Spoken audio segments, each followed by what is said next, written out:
Infórmate, conversamos esta noche con un colega, un periodista reconocido en todo el mundo, Jean-Michel Carruat, con quien hay muchísimo que hablar, sobre todo con el tema haitiano, porque tiene muchísimos años conociendo la problemática de ese país durante su corresponsalía al periódico Le Monde. Ya más, ¿cuántos años? 26 años. Wow. Muchísimo. Bienvenido a Infórmate. Un placer, de verdad, conversar con usted. El placer es mío.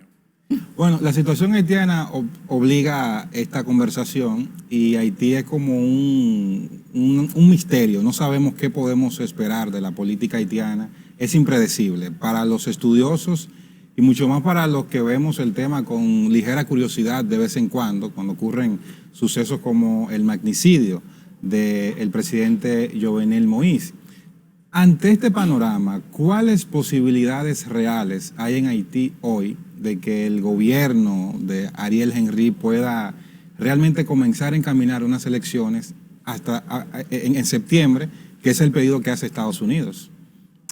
No, ya la fecha de septiembre, yo creo que los amigos, entre comillas, los países del Core Group, se llama el Core Group, son los países que se involucran mucho en Haití, saben que el 26 de septiembre, que era la fecha prevista antes del magnicidio, ¿no?, de la muerte de Jovenel Moïse, ya esa fecha, lo que dijeron los Estados Unidos, ya hablan de hasta finales del año, es decir, da más tiempo. Y aún así, muchos, yo diría la mayoría de los haitianos, dicen que no es posible por dos razones simples. La primera es la seguridad. Ustedes saben que en los últimos meses la violencia, sobre todo la violencia de las pandillas, ha aumentado de manera brutal, al punto de que hay barrios enteros, zonas enteras, por ejemplo, las salidas de Puerto Príncipe están controladas por las pandillas. Wow. ¿Cómo usted va solamente a llevar el material electoral? ¿Cómo la gente va a ir a votar en esa situación? Cuando la participación electoral siempre ha sido baja. No siempre. Acuérdese que en el 90, el 16 de diciembre del 90, la elección de Jean-Bertrand Aristide llegó al 75%. Wow. Y ha ido ¿Es el bajando. porcentaje más alto? ¿Perdón? ¿75% la participación más alta de Haití en unas elecciones? Bueno, registrada, ¿no? Porque fueron las primeras elecciones realmente democráticas después del final de la dictadura, y la gente fue a votar en masa, ¿no? Fue una elección muy participativa. Y después hubo, bueno, el famoso golpe que tumbó a Aristide en el 91.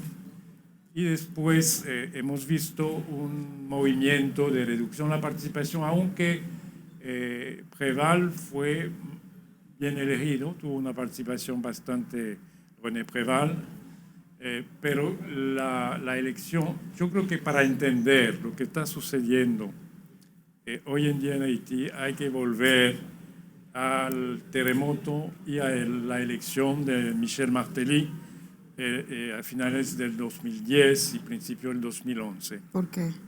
Por una razón simple, es que no había condiciones tampoco en ese momento para hacer elecciones. Por lo que ha significado el terremoto, fue una cosa, en más de 45 años o 50 años de carrera periodística, nunca había visto algo tan dantesco, ¿no? Terrible.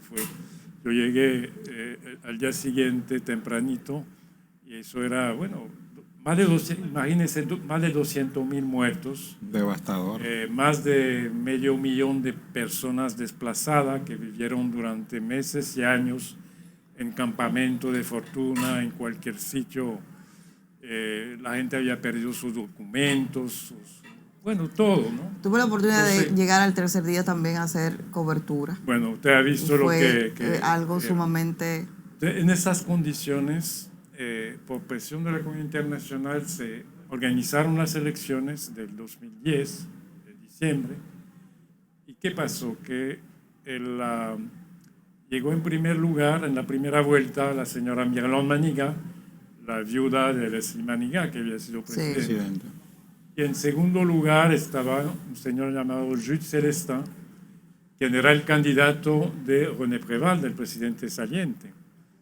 Pero había, por razón que sería un poco larga explicar, Estados Unidos presionó a la OEA, que tenía una misión de observación electoral con CARICOM, para cambiar el resultado del segundo y tercer candidato.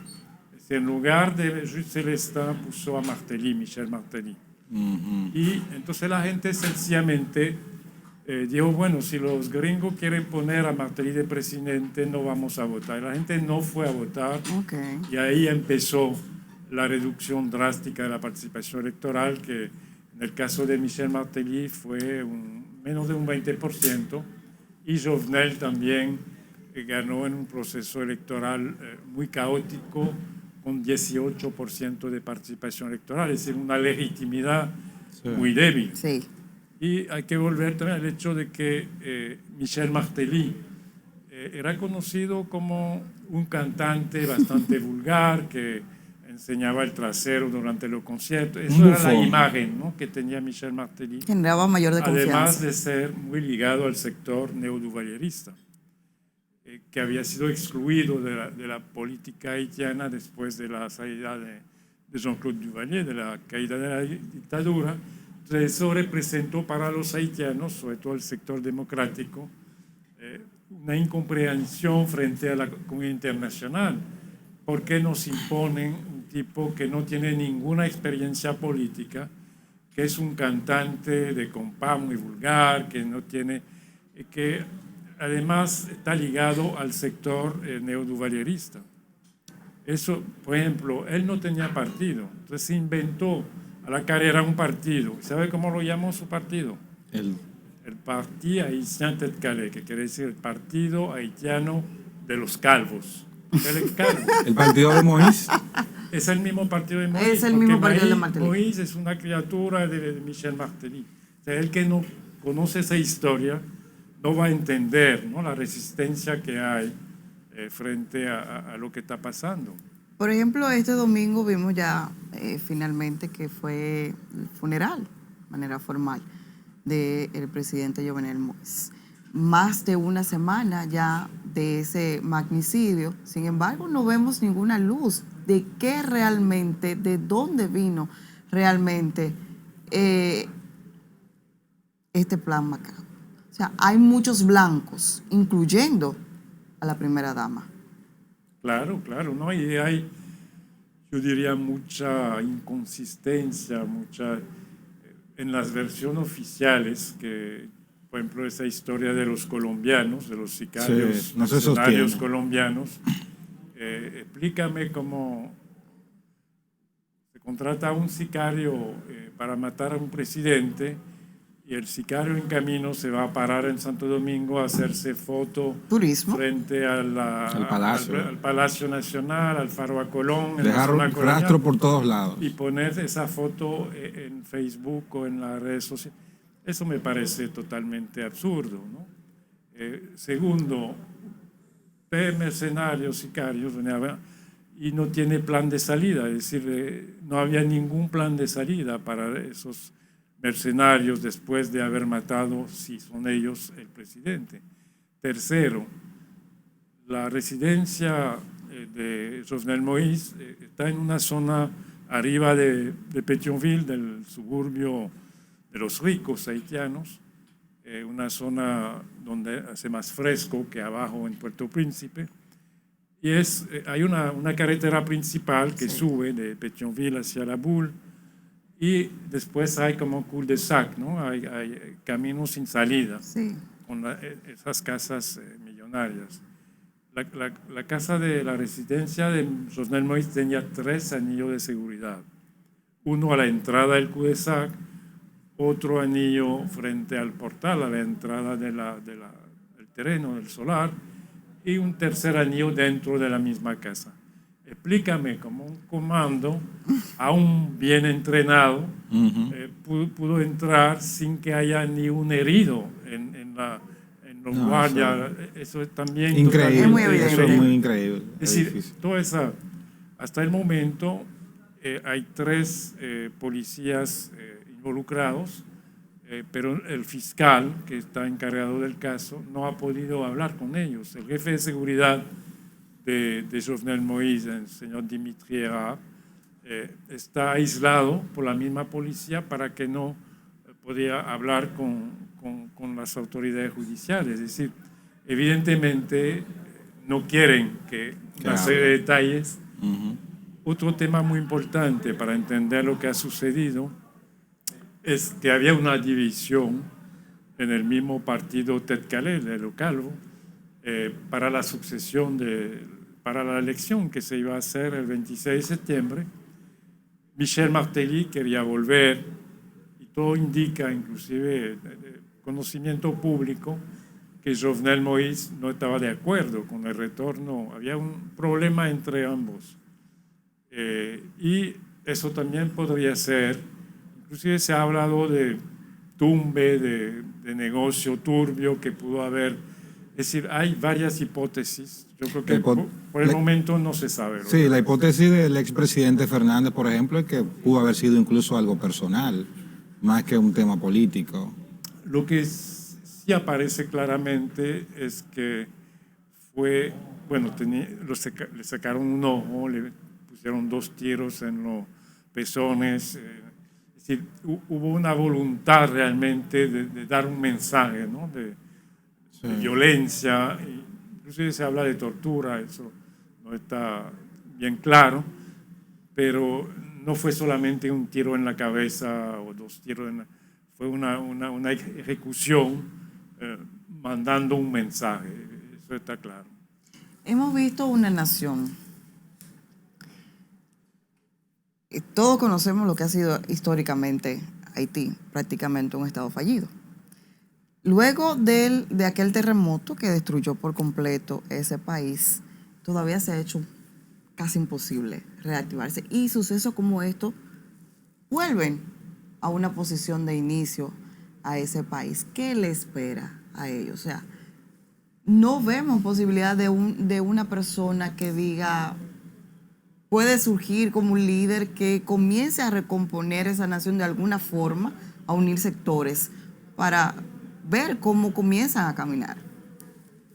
Bueno, primero yo quisiera decir que ver a Haití solamente como un estado, un país fallido, no estoy de acuerdo. Yo creo que primero hay que recordar el papel histórico a nivel de la historia de la humanidad que tuvo Haití a independizarse frente a la potencia no solamente colonialista, pero esclavista del momento. Haití fue en el 1804 el primer país negro que consiguió no solamente su independencia, pero que la abolición de la esclavitud empezó en tierras americanas en Haití. Y hay que ver que yo soy francés, pero reconozco que esa indemnización que impuso Francia a Haití, ¿no? Como precio de su independencia para supuestamente retribuir los colonos que tenían plantaciones azucareras, de café. Haití se llamaba Saint-Domingue, pero en un momento hay que recordar que fue la colonia más rica del planeta, ¿no? El azúcar tenía en el comercio internacional el mismo peso que lo tiene el petróleo hoy en día. Claro.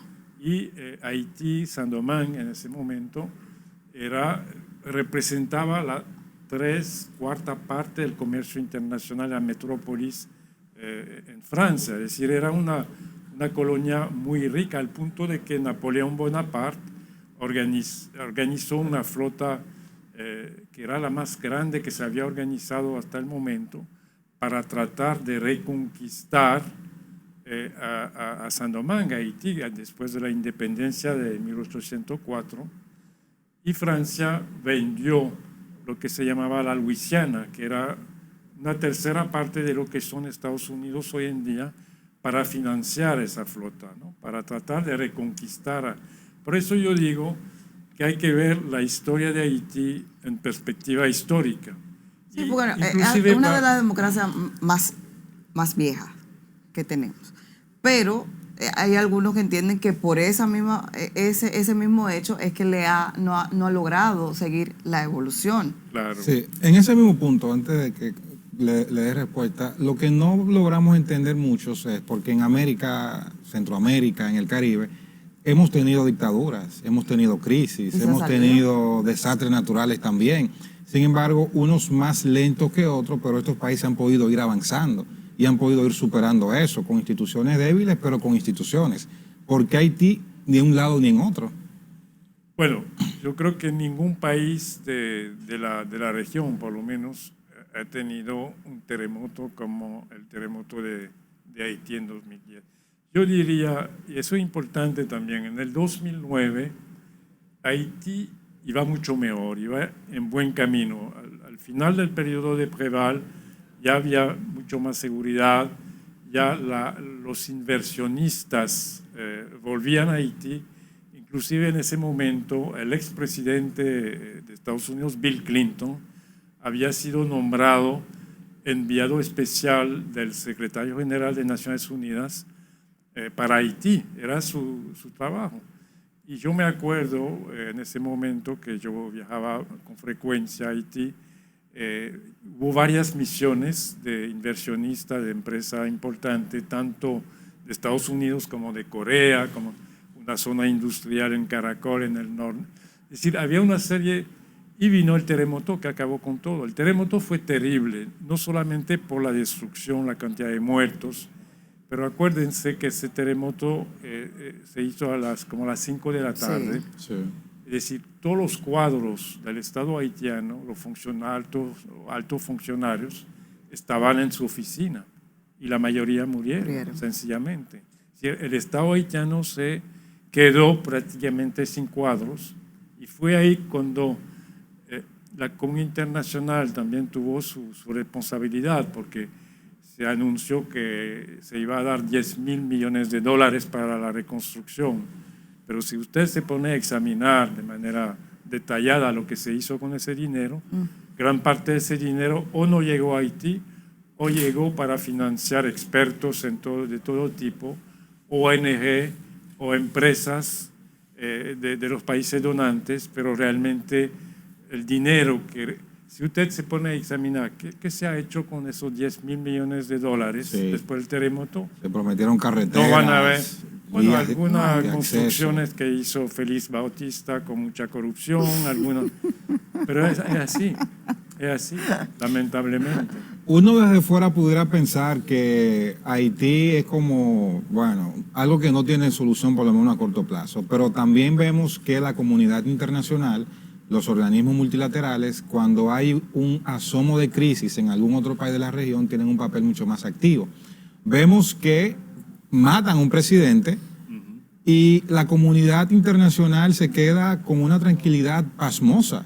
O sea, como que pudimos haber esperado un papel mucho más activo, primero acompañándolos en la investigación para que haya credibilidad en los resultados. Sin embargo, vemos como que, bueno, ya lo que ustedes hagan está bien. Es la percepción que uno tiene desde acá. No, eso tampoco hay que matizarlo. Primero, sí, el FBI y los investigadores colombianos, como se ha hablado mucho de mercenarios colombianos, que hay 18 colombianos presos. Sí. Hay un equipo de alto nivel, ¿no?, de investigación colombiano con el FBI, que mandó también un equipo de alto nivel para investigar, porque obviamente Haití no tiene la capacidad ni la voluntad, porque todo el mundo piensa que la misma policía está involucrada. Es decir, es un primer punto. Segundo punto, lo que ha pasado es que sí es verdad que la comunidad internacional, empezando por Estados Unidos, el Core Group de Naciones Unidas, han apoyado a Jovenel Moïse hasta el final, aún sabiendo que había masacres, que había alianza entre el gobierno de Jovenel Moïse y las pandillas, sabiendo una serie de cosas que Jovenel Moïse, hay que saberlo también, no organizó las elecciones ni legislativas ni locales y gobernó de manera cada vez más autocrática, yo diría, por ejemplo, por decreto, ¿no?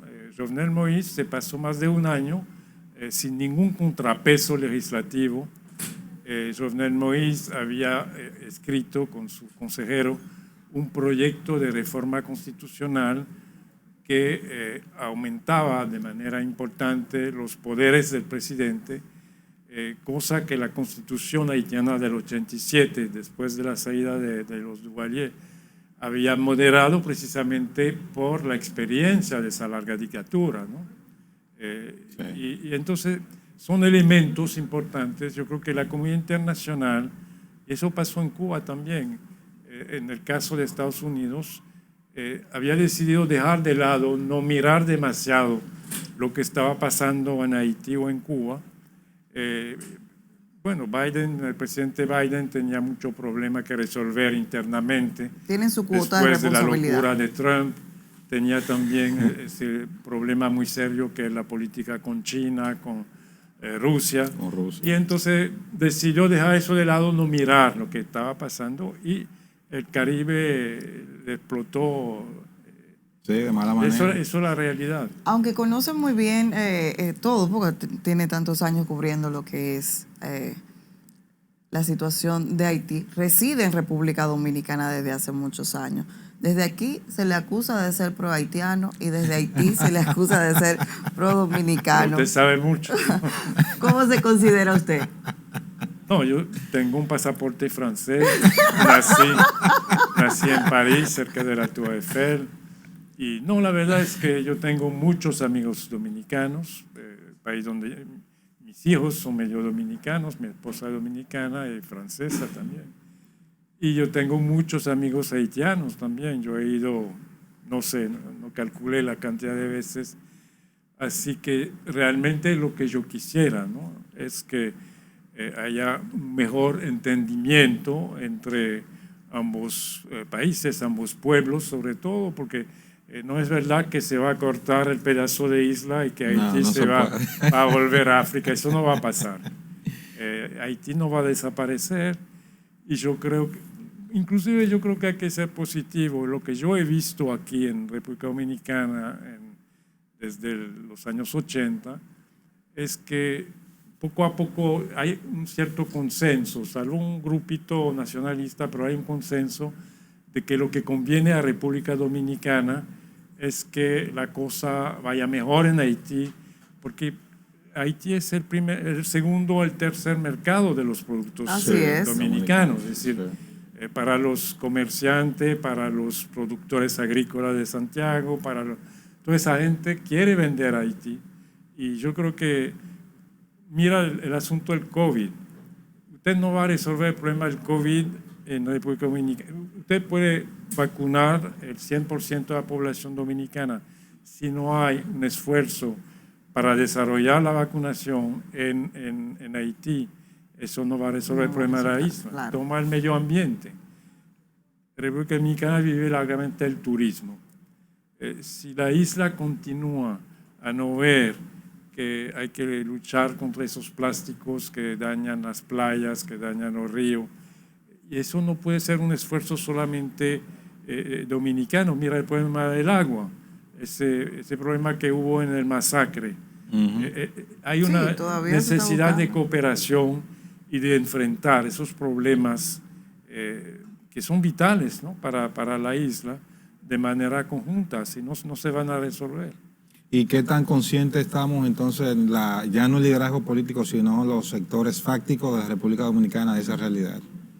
No, lo que yo digo, que yo he visto, por ejemplo, a nivel tanto de, yo diría, la mayoría de la clase política, los empresarios, bueno, los universitarios, el plano cultural, inclusive yo diría la misma opinión pública está cada vez más consciente de que hay que convivir, y convivir necesita efectivamente que haya estabilidad en Haití, que haya problema migratorio. Usted no va a resolver el problema migratorio solamente con una valla o un muro.